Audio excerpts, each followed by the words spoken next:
On August 16th, 1977, 45 years ago, Elvis Presley died at age 42. The autopsy found 8 different drugs in his body. Just 7 years earlier, Presley was with Richard Nixon in the Oval Office to offer his assistance in fighting the war on drugs. He asked for a special agent badge from the Bureau of Narcotics and Dangerous Drugs. A copy of the photo of President Nixon and Elvis on that occasion is the most requested from the National Archives. Our guest, cultural journalist Alanna Nash, has spent a lot of her professional life telling the story of Elvis and his well-known manager, Colonel Tom Parker. She reveals that the Colonel was not an American and wasn't originally named Tom Parker.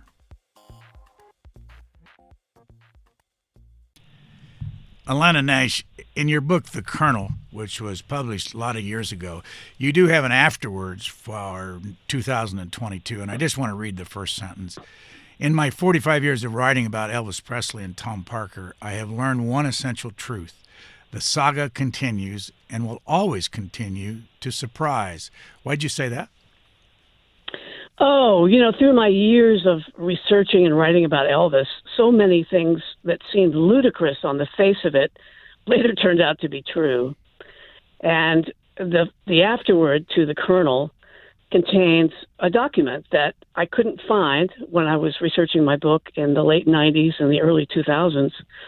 But, the Internet is a very different animal today than it was then. And my friend Tony Stuchbury in England, who's a devoted Elvis researcher, found this document. It is a Holland America line document that shows that Andreas Cornelis van Kuik, which is really the Colonel's Dutch name, he was a Dutch citizen, was deported on one of his early attempts to assimilate into America. Probably came over as a stowaway, was discovered on board, and was promptly sent home when they docked in New York. When you wrote The Colonel, where was it in the number of books that you've written on Elvis? Was it before or after your first book on Elvis? Oh, it was after. I wrote a little book in the 80s with a Presley associate named Alan Fortas. And from there, I did a big doorstop of a book with 3 other of the Presley associates, known as the Memphis Mafia. And then when I was researching that book, I really wanted to have Colonel Parker be part of it because his life was very mysterious, and the way he had run Elvis's career had a lot of big holes in it. Like, why did he do that? And he also had been caught up in legal trouble with the state of Tennessee and the Presley estate, in which he was forced to give up any rights to the Presley estate and royalties. So I thought, wow, it would be great to have him be part of this book and explain all of this. And so I went to Las Vegas to try to find him. And I'm getting ahead of myself now, but when he died, I knew him. Well, I had 3 meetings with him from 92 to 94. And when he died, he's a very controversial figure. People are polarized about him, whether he's a good person or a horrible person. And when he died, I honestly, I heard it and I got tears in my eyes, and I thought, gosh, what a character, bigger than life, and we'll never know his story. We'll never know it. And my agent said, well, Alanna, you have to write that book. And I said, oh my gosh, I think it's an ungettable story. I just don't think I can do it. But then I felt compelled to try to get it, and I spent 6 years on it. So it was actually my 3rd Elvis book, 3rd out of 4. I've done 4 books on Elvis. As you know, C-SPAN is a political network covering politics and policy, and I'm sure people are saying to themselves right now, why in the world is he interviewing this woman about Elvis Presley? I mean, I've been to Graceland. I've seen the little bottles of so-called Elvis sweat. I know the hysterics and all that. But behind all that, it seemed when I looked at all of your work that you've done, not only on Elvis Presley, but on Dolly Parton and many, many others, that there's a story behind this, a cultural story. And you're a serious journalist, Columbia graduate. How did you ever get into this side of journalism? Oh, I think it started really when I was 6. I was born in 1950. I was born on August 16th, 1950, and that's a date that Elvis fans will recognize. He died on August 16th, 1977. So yesterday was the 45th anniversary of his death. And when I was 6, a month after I turned 6, he appeared on the Ed Sullivan Show. And I was very familiar with his photographs and his records, but I'd never actually seen him move before. And my older sister and I sat in rapt attention and anticipation on the floor in front of one of those big, chubby cabinet televisions waiting for Elvis's first appearance on Ed Sullivan. And, 60 million people joined us, or roughly 80% of all the people who were watching television. And that appearance was seismic, culturally seismic, and personally seismic. I took one look at him, and I didn't know what he was doing exactly. I didn't know where that sound was coming from or what those moves really meant. But I knew I wanted a whole lot more of it. And the world changed that evening. The teenagers were in charge. As you also know that the world has changed completely because there were only a couple of television programs available. I was, back in those days, old enough to watch one television station in my little hometown, and the world has changed dramatically. But tell the world about the Ed Sullivan Show. What was it? What did it look like? What was he like? Well, he was a very stiff character who held his body stiffly. He was an impresario. But if you were on the Ed Sullivan Show, it was a variety show. He had all kinds of performers, from jugglers to singers to mimics or mimes or ventriloquists. I mean, you name it. But to be on the Ed Sullivan Show, you had arrived. And so he was the quintessential establishment character. And for Elvis Presley to have appeared on them, and he was really personally repulsed by Elvis when he saw him on earlier television appearances, such as the Steve Allen Show or the Milton Berle Show, or on the Stage Show, which is the Dorsey Brothers Show. But he was forced to have Elvis on because he was so popular. And so to have his stamp of approval meant a great deal to Elvis and the Colonel. But really, to have him on there, he made three appearances. The world went from black and white to Technicolor that night because everything about American culture, which filtered out into the rest of the world, changed. What were the rules back then, and how much did CBS have a role in deciding that you couldn't see Elvis below the waist? Well, that's a really good question. The first time that Elvis was on the show, Ed Sullivan was not there. Charles Lawton was a guest host. And when we saw Elvis on there after that, on one appearance, he was filmed only from the waist up. I think that was really not so much a CBS censor, but the Colonel being his usual crafty, canny self, because he didn't really want Elvis to do very much television. He didn't want him to be overexposed. He only wanted him to be on television enough for people to come buy the tickets to his live performances. So if Elvis was shown wiggling, that was okay. But to censor the bottom half so that people thought, oh, my goodness, what nasty thing is he doing that I've got to see? I have to plunk down my money to buy a ticket to see him live in concert. Well, that's genius. Jumping to the Colonel for a minute, what was he like up close? Oh, he was a very polarizing character. I mean, he was extremes of character and of approach. You never really knew what you were going to get. He could be very charming and very funny, or he could just cut your legs off with what he would say. So just to be in his presence, you felt somewhat privileged, but it's kind of like dancing with a grizzly bear. I mean, you're honored and thrilled to be dancing with the grizzly, but you know that at any second he could eat you. So it was quite an experience. When I first met him, I approached him at a table in the coffee shop at the Hilton, and I was really there to get him to participate in this other book. But I went over and introduced myself. He was there with Lori Morgan and her mother, and he had booked Laurie's father, George Morgan, a Grand Ole Opry star many years before. And so he was in a good mood. He liked to reminisce about his carnival days. He started in carnivals in this country. And he also booked, after he made Eddie Arnold a big name, he booked Grand Ole Opry stars for quite a while until he found Elvis.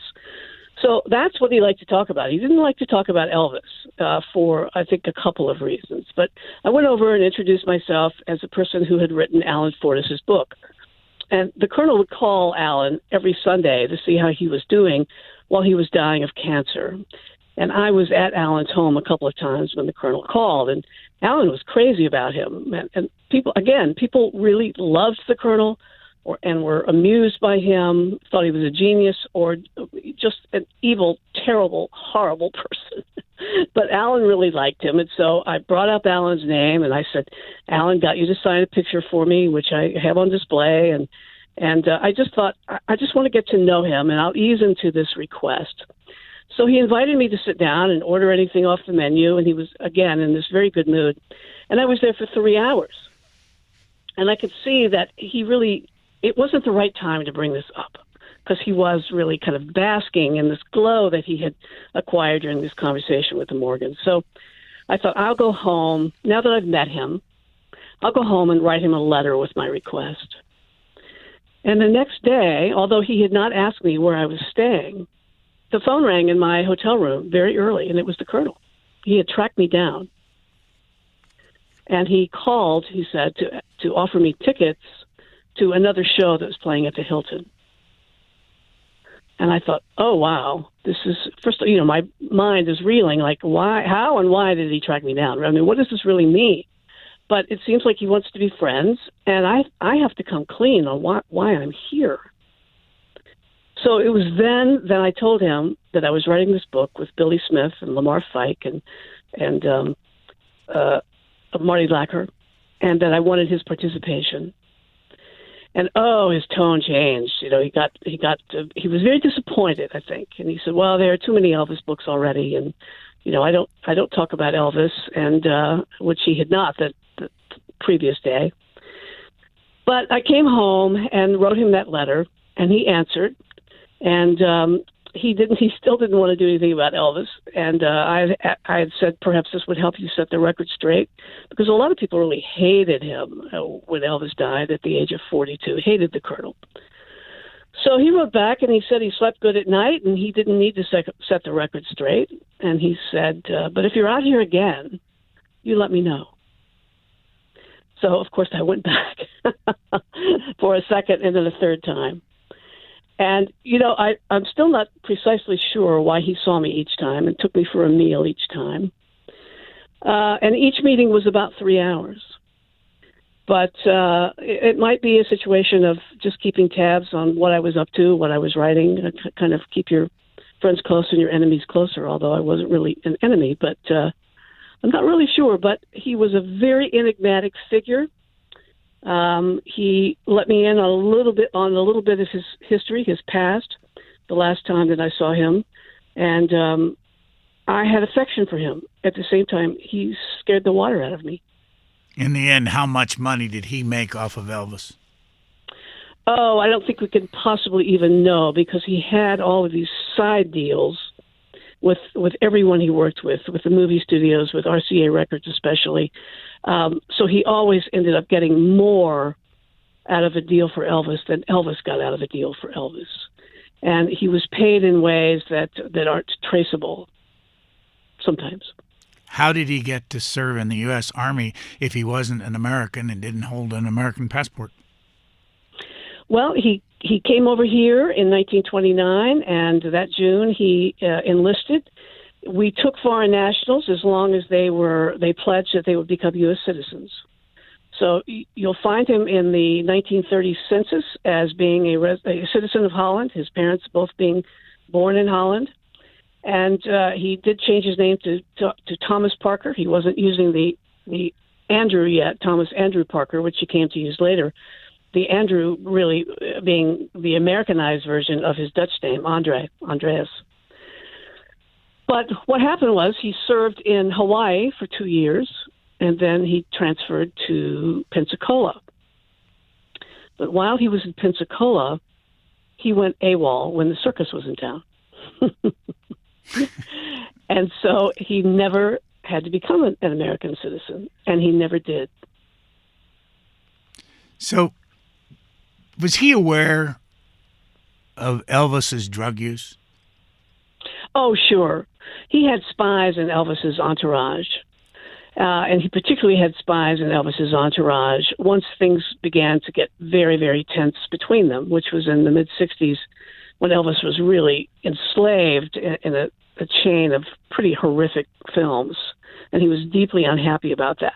Elvis just stopped speaking to the colonel for long periods of time, but the colonel had these spies who told the colonel everything that was going on, and the drug use was already out of control by the mid-'60s. I mean, it was uppers to be able to work and downers to be able to sleep. And then, of course, when he wasn't making movies, he went back to personal appearances in Las Vegas and then out on the road again in the 70s. And there were times his performance was just pitiful. I mean, he was exhausted. That schedule in Las Vegas was like literally a killer. I mean, he was the first artist to play Las Vegas 7 days a week, doing 2 shows and on occasion 3 shows. And then when he's not there, he's out on the road. I mean, who could do that? Who could keep that up? That's superhuman. I want to read, it's a little bit long, but I want to read on page 294. You do the 6 stages of Elvis's drug use. And the only way you can get the impact of this is to read the whole thing, if you don't mind. By now, Elvis's drug regimen for the road was so specific that Dr. Nicopolis, is that the way you pronounce it? Yes. And who was Dr. Nicopolis? He was Elvis's personal physician. Traveled with him? Yes. And you say he prescribed the drug use in 6 stages. Stage 1, administered at 3 p.m. when Elvis arose, consisted of a voice shot. What was a voice shot? Oh, just to make sure that he could sing as well as he possibly could. Yeah. What was in a voice shot? Did you know? Oh, I can't remember. I have to read my own book to see that. Probably vitamin B, I would guess. It doesn't mention it right here. By a doctor, is it Ganem? Ganem. He had concocted 3 appetite suppressants, medication for dizziness, a laxative, a vitamin, and herbs, and testosterone. Who was that doctor? Dr. Ganem was a doctor in Las Vegas who ran a clinic. He also tended to a lot of the stars who played in Las Vegas. Why did he need dizziness drugs, laxatives? I mean, that's obvious. Vitamins, herbs. I mean, what was the whole point of that? Well, by the time Dr. Ganem was seeing him, by the time he was in Las Vegas, Elvis was really in deep, deep trouble with pharmaceuticals. So he was starting to pack on an enormous amount of weight. His health was failing. He had taken so many pills over such a long length of time that his liver was becoming it wasn't working as well as it should have. His bowels didn't work as well as they should have, and that's part of that is from being on such high doses of medication. So just to keep him going, again, this schedule that was unreal, just to get him up and get him going and bring him down so he could sleep and start it all over again the next day is, I mean, you know, Boy George had this line about fame. He said, fame is the impending, glittering disaster. So it changes the balance in your life forever. I want to read stage 2. Go ahead. Yes. Well, just Elvis is the epitome of that. Stage 2 of this 6-stage daily operation was delivered an hour before he went on stage, was made up of another voice shot, a decongestant with codeine, an amphetamine, a pill for vertigo, and Dilaudid. What was all that supposed to do to him? Yeah, Dilaudid, that was Elvis's drug of choice. Unfortunately, that was Tammy Wynette's drug of choice. Dilaudid is a drug that was reserved for end-stage cancer patients. Elvis was a very nervous, uptight person, and he was always looking for something to take the edge off. And Dilaudid made him happy. It's an opioid, really, in acceptable form. Stage 3, time just before his performance, included more Dilaudid, dexedrine, and caffeine. Yeah. So stuff to get up, stuff to come down. This kind of a speedball, but with some residual coming down. So it energized him, but took the edge off of his anxiety. Stage 4, designed to bring him down after the show, included a pill to lower his blood pressure, some diluted Demerol, a sedative, and an antihistamine. Yeah. So he was a mess, What did all that do to what did that do to his body over time? Well, it wrecked it. At 42, he was really like a much older man. He had heart trouble, although some of that could have been inherited. His father had heart trouble and died 2 years after he did. But he was way out of shape. His metabolism was shot. His sleep schedule was shot. He was a wreck. There's more here. At bedtime, Elvis received stage 5, Placidil, a Quaalude, 3 additional sedatives, an amphetamine, a blood pressure pill, and a laxative. If he couldn't sleep, he advanced to stage 6, made up of Amitol, a hypnotic sleeping pill, and more Quaaludes. Who administered these drugs to him? Dr. Narcotics. He lost his license for it. How did he lose his license? Oh, a state board. He was put on trial. How did they find out? Oh, the prescriptions. I mean, I can't quote. It's in the book how many prescriptions he wrote for Elvis Presley. It's just staggering. But he also wrote for other stars. I think Dr. Nick was probably a good man who got caught up in the celebrity and got caught up in trying to please his patient and lost his way. As long as we're on the drug story, because I introduced you by telling very briefly, the story of his visit to Richard Nixon. Can you fill in the blanks on that? It was 7 years before he died. Yes, December of 1970. Well, it was a period when he was really terribly upset. He was having physical problems. He was having eye problems. He had glaucoma. He was fighting with Colonel Parker. He was fighting with his father because he was spending money, outrageous amounts of money on cars and guns, gun buying trips, Mercedes for his friends, just whatever. And Vernon was allegedly the business manager, although he wasn't really much of a business manager. He was really in the pocket of the colonel. But so Elvis was fighting with everybody. And he was also fighting with his wife. They were getting ready to put down a deposit on a new house in Beverly Hills, even though the marriage was kind of shaky.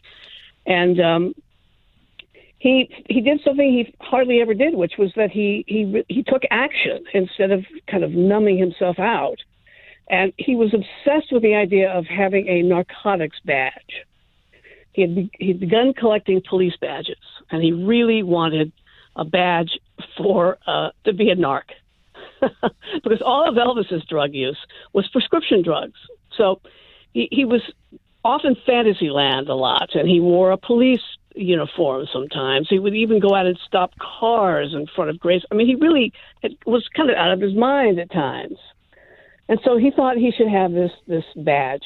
And he had a contact. He had a friend who had contacted the Bureau of Narcotics and Dangerous Drugs, and he wanted this badge.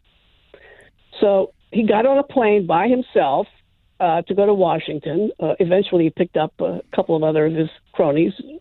But he went to Washington to get this badge. And so on the plane, he also wanted to find a girl that he had met, and he didn't know how to find her except that she had lived in Washington. So he had this kind of, woozy plan. But on the plane, he wrote a letter to President Richard Nixon. in which he said he was a concerned American. And the country was in bad shape, he said, with the hippies and the drug culture and the Black Panthers and the Students for a Democratic Society. And he said that he had done an in-depth study. This is from his letter now. I'm quoting from his letter. That he had done an in-depth study of drug abuse and communist brainwashing techniques. But if Nixon would make him a federal agent, he could be of great service to the nation, since none of those threats to the American ways of life considered him an enemy. So he wrote, this is the quote, "I would love to see you just to say hello if you're not too busy." And then he dropped the letter off at the White House gates on the way to his hotel. Well, he got a call. And indeed, the president saw him. Although at first he was baffled by it and didn't think it was such a great idea. And some folks on his staff convinced him this probably was a good idea. And so Nixon, there are pictures of them in the White House and the Oval Office, and I think it's the most requested photo of the Nixon archives. So Nixon gave him a few trinkets and posed for the photos and, put in a good word for him. And eventually he got his badge, which became his most prized physical possession. Another quote from his letter to Richard Nixon that I think he dropped off at 6:30 a.m. in the morning. "I have done an in-depth study of drug abuse and communist brainwashing techniques, and I'm right in the middle of the whole thing where I can and will do the most good." Did he want to do the most good to stop drugs? And was he taking drugs at that time? And did he ever realize how crazy it was, all the drugs that his doctors were giving him? He had rationalized that since a doctor gave him all this stuff, it was okay. If he took street drugs, which he never did, well, that was very, very bad. So in his mind, he was going after the people who sold street drugs to American youth. Now, I should interject that this is a kid who grew up with comic books, Elvis Presley, and saw himself in a way kind of as a comic book hero at times. And I think just in the kind of drug-fueled haze, all of this got confused, and he did want his badge, but he did see himself as perhaps rising to the occasion in a country that he hardly recognized anymore. Got some dates here just to fill in the blanks. His mother, Gladys, died at age 46 in August of 1958. His father, Vernon, didn't die until 1979 after he had died, 2 years after Elvis died. He was 63.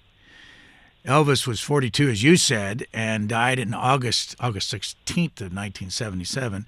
And his daughter, Lisa Marie, is still alive at age 54. Go back to the parents. I know there's the house in Tupelo, Mississippi.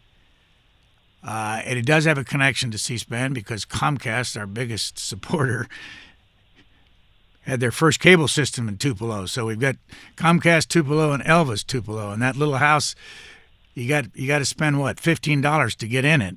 And have you been to that little house? I have. I haven't been to it since about the early 80s. But it looks different now. It looks pretty gentrified in comparison to when the Presleys lived there, when it really was such a poor dwelling. And all that area now has been built up and commercialized in the sense it's made for tourists now. But it is the actual house, yes. Well, if you go to the Richard Nixon Library and Museum, there's his little house there, which is not a whole lot bigger.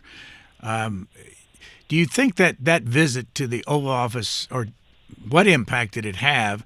Again, it's interesting that photo is the most requested from the National Archives. And I would ask you, why do you think it is at this stage? Yes. Well, I think for a couple of reasons. First of all, it's a funny photo. Elvis looks kind of like Dracula. He's in this cape, and he's got his tinted glasses and his belt, and he looks like, he's some kind of fantasy hero. And there's Nixon looking very establishment, but also thrilled to be with Elvis Presley. So it's just two worlds meeting and two implausible public figures meeting and enjoying each other. Nixon was asked much later what he thought of Elvis, and he liked him quite a bit. I think he was surprised how much he liked him, and Elvis respected him, and so it was a genuine meeting of people who found some place in the middle where they could visit. You've written a lot of other books, and I just want to ask you a little bit about each one of them. Your first book, was it Dolly Parton? It was, yes. It came out in 1978, a long time ago. My very first book, yes. And why did you write the book, and what's her impact on our culture? Well, I wrote it because I had done a cover story on her, spent several days with her in her home in Nashville for a magazine that is now defunct, but it was called Country Music Magazine, and it was the serious magazine that covered the genre at the time. And she was making a bid from straight country music to pop music, to crossover music. And that was anathema in Nashville. And she kept saying, I'm not leaving country, I'm just taking it with me. But people were very upset about that in Nashville because she was looking for outside management and outside booking. And nobody had done that to the extent that she was planning on doing. So this was a very controversial move. And when I wrote this story, a small publishing company in New Hampshire saw that, and it was a husband and wife team, and they decided they wanted a biography of Dolly for their fall lineup.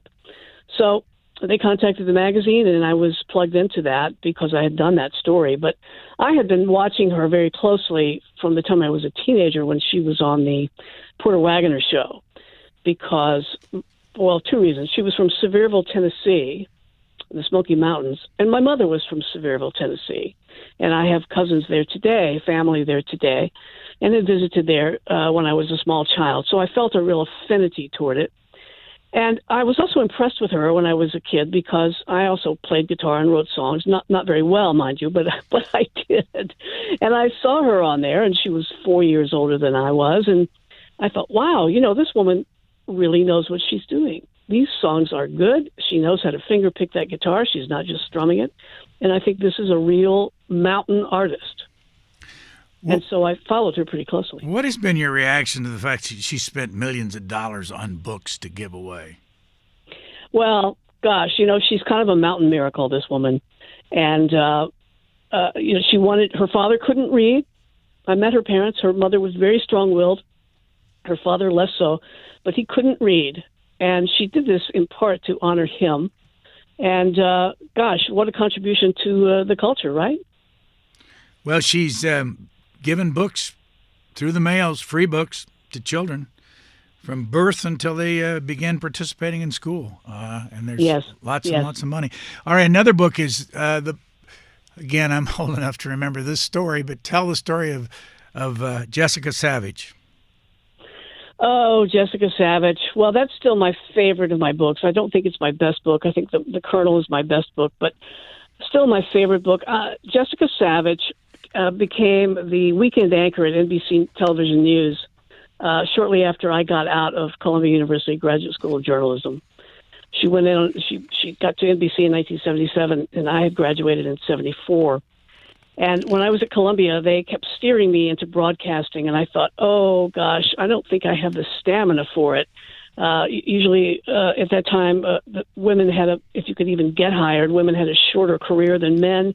You had to move around the country a lot to move up the ladder, and I was close to my family and didn't want to do that. I just didn't think I had what it took, that I was a print person. But I watched her very closely because she was a kind of bridge in broadcast news from the Walter Cronkite kind of buttoned up or John Chancellor kind of just the facts kind of journalism to a little bit more of personality journalism and what was then referred to as happy talk, although she wasn't doing much of that with the co-host, but it was personality based.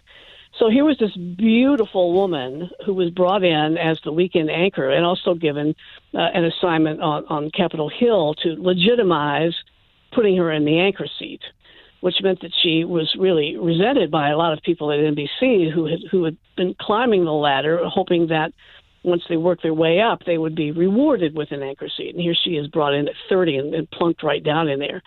But I thought she had a very compelling style. And I also watched her closely. And personally, she was my father's favorite, and it was something that my father and I did together. We watched her together. It was a kind of bonding experience for us. But I knew enough about how it worked in broadcast news that I saw she was not advancing as she should have been. And I wondered what the story was there, what was going on. And she had some really personal tragedies during those years as well, including the suicide of her second husband. And then she seemed to be reassigned and never to the peak assignments. And I just thought, gosh, what has happened here? And then she died very tragically in a car drowning accident in 1983. And again, kind of like with the Colonel, I just thought, what is the story? I have to know what it is. I have to write this. We'll go back to her death. I mean, one of the suspicions they had was drugs, and explain how where she was and where this accident happened and why. Well, she had a very unfortunate and embarrassing incident on air not long before her death, in which she was by that time doing these little 1-minute capsules on NBC, interspersed in primetime news or primetime programming, I should say, and she took them very seriously, and they were timed down to the second. But she was altered. She was slurring her words. She went over time. The computer cut her off before she finished, and it was apparent to anyone who watched that broadcast that something was really wrong there. And so not long after that, by a period of weeks, she was dead in a canal in Pennsylvania. Now, she did use cocaine. She had an operation on her nose because she was such a heavy user that it ate through the cartilage in her nose, which was a common kind of surgery for people who use coke a lot in the 80s. But, that was the glamour drug, and she ran in glamorous circles. But that had nothing to do with her death. She was simply a passenger in a car driven by her date, who was a New York Post executive. And they had driven down from New York to Bucks County, Pennsylvania for a kind of romantic getaway, a dinner at a country inn there, Chez Odette's. And that restaurant is no more, but I could see how that accident happened, because if you approached it off of the main street there, you could only get in one way, and you really could only get out one way. So you had to cross over a little bridge and drive past the restaurant and then park in the parking lot. But it looked from the parking lot as if you could find a shortcut out from the back of the parking lot. And the night of their deaths, it was storming, raining, and visibility was poor. And her date, whose name was Martin Fishbein, drove up a towpath to the Delaware Canal, thinking he saw the lights of town and he could just take this shortcut, and he drove right into the canal. In my memory, is the car turned upside down? That's right. They were trapped. He was killed instantly, and she and her dog, Chewy, a husky, were trapped inside and struggled to get out. And, of course, there was no getting out. It had rained for quite a while there, and there was a lot of, I guess, silt or mud in the bottom of that canal, which precluded being able to force the door open, and they drowned. As I read not all of your books, but I certainly read about them and read the book on the Colonel, it seemed to me that there's a similarity. There are a bunch of writers like this that have written tons of material on one person, let's say Elvis and the Colonel. My question is, when you watch, say, for somebody like Robert Caro, who's done 3,000 plus pages on LBJ and is written up all the time in the New York Times and other places, over the years, have they treated somebody like that differently than they treat somebody like you that's writing about culture and doing the same kind of research and work? Well, I think the danger in concentrating on one figure throughout several books is you almost lose your perspective. I mean, you're so close to it, you're so deep down in it that you can't see some of the obvious things. And sometimes if you have a lot of access, you tend to pull your punches because you don't want to offend the very people who've given you access. So trying to find that balance is I think a very difficult thing. I'm working on a personal memoir now about someone I was very close to who died prematurely. Someone who struggled with mental illness and addiction. Again, prescription drugs. A pain clinic had overprescribed her for a number of years after routine surgery. And, it comes to a point where you want to tell all of the truth, but you also don't want to shame certain other people of the family. And so trying to find that allegiance to the truth and to your subject, in my case, my closest friend, but also, well, there are a lot of different considerations. As a younger journalist, I would have said journalism is the only thing. It doesn't matter if people's lives are affected by this. Truth wins above all. But then, your words have consequences. So finding that line, that balance is the difficult thing. Albert Goldman wrote the first really big, thorough post-Elvis death biography. And Albert Goldman was vilified for that book because he didn't understand Elvis. He didn't like him. He didn't understand gospel music, which was closest to Elvis's heart. He didn't really get rock and roll. He was a jazz guy. And although this is a mammoth biography that he wrote, he can't stand the guy. So, of course, we don't get any balance about the art or the historic figure. And navigating all of these main roads and pathways that come off of the main road of writing biography is, it's sociology and psychology, and it's truth finding and telling and connecting the roots of the tree to all the rest of it. And, I think it's the most difficult form of journalism there is. I'm not sure that I really rise to the occasion at times, but I do give it my best. I have to tell you, somebody who years ago started out as a disc jockey, that when I read in your book that the Jordanaires backed up Eddie Arnold, I about fell off my chair. I had no idea. Yes. It's interesting that the Colonel tried to put the same team of people in place, although he didn't have much to do with the Jordanaires. He with this blueprint with Eddie Arnold, where he had the Auerbach brothers publishing, and he had RCA, he had William Morris, and he kept to that same group of players after he got Elvis. And what he would say, and the Colonel was a very loyal person, and the first thing I heard him say, well, when I asked him really kind of about why he was interested in me, and he said, I want your loyalty and your friendship. Now, loyalty is a loaded word sometimes. But he kept the same team, and part of it, according to Mr. Auerbach, Julian Auerbach, is because the Colonel really didn't know what he was doing. And because he came out of carnivals and fairs, he bluffed a lot of his way through negotiations in the early days. And by keeping to the same team, they could kind of keep his secrets and help him from other people finding out how little he really did know. That's fascinating to me. What other figures did the Colonel represent besides Eddie Arnold?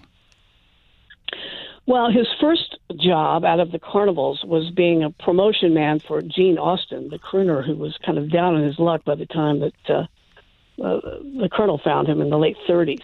He was attempting a tent show across the country, and of course that's almost the same thing as a carnival. So the Colonel was a brilliant promotion guy. He really knew how to get the word out, and he was tireless about traveling in a truck and plastering up signs, and he was the best out there. But the tent show folded pretty quickly, and Parker then became the dog catcher, the Humane Society agent for Hillsborough County, Florida, for Tampa. And while he was doing that, he booked country music shows to raise money for the Humane Society and to start what may be the first pet cemetery in America. And in that way, he brought in Roy Acuff and Pee Wee King, and it was Roy Acuff who told him about Eddie. And he worked with Eddie for quite a few years, with taking 25% of everything that Eddie made for exclusivity. And then Eddie found out that he wasn't being so exclusive, and that he was joining with Hank Snow to book shows. And they had a big blow up in Las Vegas. But Eddie kept him for his booking agent after that. And so he booked Minnie Pearl. He booked the Duke of Paducah. There's a name from the old country music archives. He also booked show dates for Marty Robbins. And if you have a second, I wanted to read you a little story that Marty told me about just how clever he was and how people thought the Colonel would do almost anything. Hold on to that just for a second, because I do need, right, for those who are not as old as I am, who were the Jordanaires? I didn't ask you that in the first place. Well, the Jordanaires were a quartet that started in gospel, and they were fantastic. And Elvis loved gospel. It was his favorite kind of music, and it's something he continued to sing. He made 2 gospel albums, or some gospel albums. He continued to sing it to relax in Las Vegas with his guys there. And when he made pop recordings, he wanted the Jordanaires to back him. And they kind of invented the fillers that you hear on those early Presley records about not doo-wop specifically, I don't think, but other syllables or sounds that filled in the background when Elvis was singing. And they also appeared in with him on Ed Sullivan in at least one film. So, but primarily known or made their mark as gospel singers.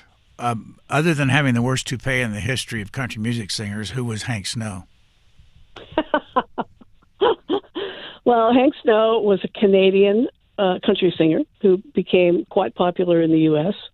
He was diminutive, but a big ego, and he was a growing star, a rising star, and the Colonel made him an even bigger star, promoting him in a company that they put together to tour primarily the South. And Hank, if you'd ask him about the Colonel years later, he'd say, that word is a curse word to me. He wouldn't talk about him, essentially because he claimed that Colonel Parker had cheated him out of half of Elvis by presenting or getting together 2 contracts, one that signed Elvis just to the Colonel and one that signed Elvis to their joint company, which is what he thought was going to happen. But the Colonel pulled a fast one on him, he said, and signed him just to the Colonel. And before you tell the story, who was Marty Robbins?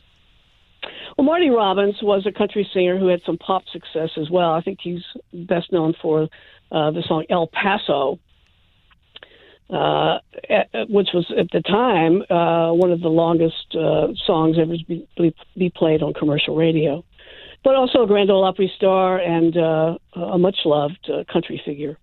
What's your story? My story is that he told me about how the Colonel was a good man because he got him out of a contract that he couldn't get out of for 6 years with a big percentage, and it cost him only $1,000 to get out of it because the Colonel went to bat for him. And I asked him about was the Colonel really as outrageous as a lot of people said he was, particularly in pulling stunts when he was booking acts. He said, I don't know about the stunts, but I've heard a few things that were funny. I heard that Tom went down into a small town in Mississippi, and he bought the big billboard on each end of town. And on each billboard it said, "It's coming." That's all it said. 10 days later, he changed it to say, "It'll be here, December 4th." That's all you could see, on both sides of town. Now, by the time the date was announced, everybody got to wondering, what is it? What's going to be here? So the time came for it to be on stage, and the theater was packed. The money had already been put in the black bag. The back door was open, and the driver was in the car. And Colonel Tom goes in and pulls the curtain back, and there's a big sign that says, "It's gone." He said, and Colonel Tom went out the back door, and that's all. And he chuckled as we are. And he said, I really don't know that that's true, but that's how far people would say that Colonel Tom would go to get some deal put over. He said he knew every angle. How much money did Colonel Tom Parker, lose gambling? Well, one of the executives for the Hilton went on record as saying that the Colonel was good for $1 million a year, which was a heck of a lot of money in the 70s. But I imagine it was more than that, because Elvis played a lot of dates that he really didn't know he was going to have to play, I should say, because he was paying for the Colonel's gambling debts. And the Colonel, back to Julian Elberbach, the music publisher, he said to me that the Colonel really was just the most wonderful guy, fair, a joy to work with, until he got to Las Vegas, until he found Las Vegas. He said, and then he owed money to people that you can't owe money to. And so he had to compromise himself. And, of course, the way he had to settle those debts was through his only client. Somewhere in your book, I think it was in your book, you can tell me if it was. If it wasn't, I'm sure you know about it. I found that Caroline Kennedy was sent by the New York Daily News to cover Elvis's funeral. True? Yes. And did she ever get a byline out of that? I don't know if she got a byline out of it, but she was there. And she did cover it. I don't know if she was bylined. Seems like she would have been. But the Presley family didn't quite understand why she was there. I think they thought she was there as a representative of the family and not as a journalist. And there was some talk about how Elvis's, if not the family directly, Elvis's entourage felt a little used by that. Of course, I could see that both ways. The Colonel had a relationship with President Lyndon Baines Johnson, it says, before he got to be president, I gather, for 9 years of correspondence. What was that all about? Yes, he did. And he met him through a country music booking agent in the Washington area named Connie B. Gay, who knew a lot of politicians. And Connie invited him to a party where the Colonel zeroed in on Lyndon Johnson. He was always looking for somebody he could take advantage of in one way or another. And for a guy who was in the country illegally, to have a fellow like Lyndon Johnson in your friendship cabinet was a very fine thing. And he ingratiated himself to Johnson. He offered to bring Eddie Arnold, with whom he was still friendly, to the Johnson Ranch in 1959 when Elvis was overseas in the Army. He brought Eddie Arnold to the Johnson Ranch to help entertain the Mexican president, Mateos, and made sure he was photographed with him and with Harry Truman. And he kept this friendship up, and in fact, Johnson's daughter Linda visited one of Elvis's movie sets a few years later. So, I don't know what happened beyond that, but the Colonel had two mottos. One was, you either con or you get conned. And the other one was, always have something better than a contract. So he was always looking for higher-ups who could do favors for him in exchange for something like letting somebody come on a movie set or providing entertainment in one way or another, like with Eddie. So that is one area I would really like to know more about, that friendship between the Colonel and Lyndon Johnson. I know you knew the Johnson family. This is really something that intrigues me, particularly since the Colonel had or should have had certain files that don't seem to be in place. So I've always wondered if, in either putting Elvis in the Army when he could have either put him in the special services or kept him out of the service, if there were some kind of exchange of files for services. When did it first become known that Colonel Tom Parker wasn't Colonel Tom Parker? Well, a couple of people had suspected it through the years who worked with him, particularly at RCA, because the Colonel would never take Elvis out of the country. They would talk about big European tours, but the Colonel would always have an excuse for why he couldn't go, why Elvis couldn't go. when there were plenty of people to take him, but because the colonel had no passport and it took me a year to get a letter from the State Department confirming that he had never attempted to become a citizen. People suspected that perhaps the colonel had a citizenship problem, but it wasn't until after Elvis died, again in this big lawsuit about the state of Tennessee forcing the estate to sue him for fiduciary overreaching, that he finally came clean in legal papers. And he said, this is when they were attempting to sue him in federal court. And he answered, "You can't sue me in federal court because I'm not a U.S. citizen. And furthermore, my name is Andreas Cornelis van Kuik, and I was born in Breda, Holland in 1909. I came here and joined the U.S. Army in 1929, and in doing so, I forfeited my Dutch citizenship." And then as he told Variety, the magazine, "I'm literally a man without a country." So he was arguing they couldn't even deport him. I mean, he couldn't even be sent back anywhere because he didn't belong. He was stateless.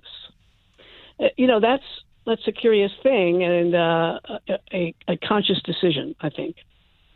In your reporting on Elvis Presley and Colonel Tom Parker, where did you physically go to get this story? How many different places? Oh, well, in writing The Colonel, I went to Holland. I wanted to try to find his family, which he had pretty much deserted once he got out of the U.S. Army. He had sent an allotment back to his mother over there, and then after he came out, after he got his honorable discharge for being the official Army papers say that he suffered from psychosis acute on basis of constitutional psychopathic state and emotional instability. And once he came out from that, he later told his brother that he was too poor to even write to them, but he took great pains to ignore his family in Holland until they recognized his photograph in a picture with Elvis getting off a train when Elvis came back from the Army in 1960. And the family began stepping up efforts to reach him. And I have a letter that he wrote to his nephew, in which you can tell he's terrified. He says these letters are getting mixed up in the fan club mail, and the staff is asking questions. He tried to keep this information quiet all of his life until he had to come clean in these legal papers. So I went to Holland. I traveled all around this country, interviewing people all through the country. And I spent 6 years on that book about the Colonel. It was enormously expensive. But gosh, what a ride. I mean, it's in some Elvis Presley's story is the quintessential American story, I think. Wrapping it up, I need you to tell us. All my life, people have said when you start talking about Elvis, didn't he die on the toilet? And then you've got the complete description in your book. Explain what it was going on near the end of his life and the day that he died. How did it happen? Well, he had been taking such extreme amounts of medication for so many years that it impacted his colon, which is a common occurrence. And so he carried literally trunks full of Fleet's enemas on the road. You can tell his midsection is so distended in a lot of these pictures on stage. That poor guy had to have been miserable a lot of the time. And he was on a diet. He was embarrassed about his weight gain. He was about to go on a tour again. He wanted to fit into his jumpsuits. Some of them he couldn't wear anymore. He was embarrassed about that. So he'd been on this kind of fad diet, which meant really he was eating next to nothing. And he was having difficulty. And he went into the bathroom at Graceland early in the morning of August 16th, 1977, not just to take care of business in there, but he had a reading chair in there, and he spent a lot of hours in that large bathroom. And his girlfriend Ginger Alden was there, went to sleep and woke up, and he was still in there, and checked on him, and he was in the floor. He had fallen, and his face was down in the shag carpet. And exactly what killed him, I'm not sure we'll ever know precisely what killed him. He had his normal regimen of drugs in his system that you read out earlier. But he also may have suffocated in that heavy shag carpet. There were some indications that had happened. He had probably had a heart attack, either brought on from straining or from... there's some indication also that he may have confused a drug that he got from his dentist much earlier that morning, in the wee hours of the morning, to take on tour for some tablets that he was allergic to, have taken in abundance. And I think the combination of it all, we'll never really know precisely what got him, but you know, his body was worn out. It just couldn't take much more, to tell you the truth. Did you see the body at any time? I was among the first of the press who were allowed to view him in the foyer. The family and close people saw him in the music room, but when they opened it up on August 17th, Vernon Presley opened up a public viewing, and they had Elvis right there in the foyer. And the interesting thing to me is there weren't very many press people there initially. It was not a story that the media thought was going to be of massive interest, either because they thought Elvis was washed up, or whether they thought this was a Southern story, or I'm not really sure why, but there really were not very many press people there at all. And I was there for the Courier-Journal with the star columnist John Filiatro, and Dick Grobe, who was head of security, came out and said members of the press who wished to view Mr. Presley line up behind these two, and it was us. And so we were the first in, and you could get pretty close. You weren't allowed to stop. So you went in the door, you walked past him, made a quick turn, and came right back out. And I don't know what I thought he was going to look like. But my initial reaction was that it didn't look like Elvis Presley. He looked kind of waxy, and he looked, perhaps it was what he had on. I don't know what I thought he was. I don't know if I thought he was going to be in a jumpsuit. I don't know what I thought, but he was in a white business suit and a light blue dress shirt and a long silver tie, which is the way Vernon had dressed him. But I was thinking, gosh, is this really Elvis, or is this one of Colonel Parker's jokes? So I sneaked back in line, and I went through again. Again, you couldn't stop at all. So it was very quick. I was just trying to take it all in. And I came out, and I was still confused, and I tried to sneak in again, and the guy pulled me out. He said, "No, you've already been through twice." So I couldn't do that. But, I now know that the circumstances of how long he had lain in the floor, he was discolored, and the mortician had to do quite a lot of work to make him regain his color. Had a lot to do with the waxiness of his appearance. But some people took that as hope that Elvis was still around and would make a big comeback once he got a long rest. But no, he's gone. He's left us. Kind of the list of the Alanna Nash books. First one, Dolly, 1978. Golden Girl, The Story of Jessica Savage, 1988. Elvis, Aaron Presley, Revelations from the Memphis Mafia, 1995. Behind Closed Doors, Talking with Legends of Country Music, 2003. The Colonel, The Extraordinary Story of Colonel Tom Parker and Elvis Presley, 2003. And then Baby, Let's Play House, Elvis Presley and the Women Who Loved Him, 2010. Alanna Nash, originally from Louisville, Kentucky? Yes, and still here. Thank you so much for your time. And the book, of course, that she's written anew afterwards, too, is The Colonel, The Extraordinary Story of Colonel Tom Parker and Elvis Presley. Thank you very much for your time. Thank you, Mr. Lamb. Thanks for listening. Please rate, review, and subscribe to this podcast wherever you get your podcasts. We would love to hear from you. You can email us at podcasts@c-span.org.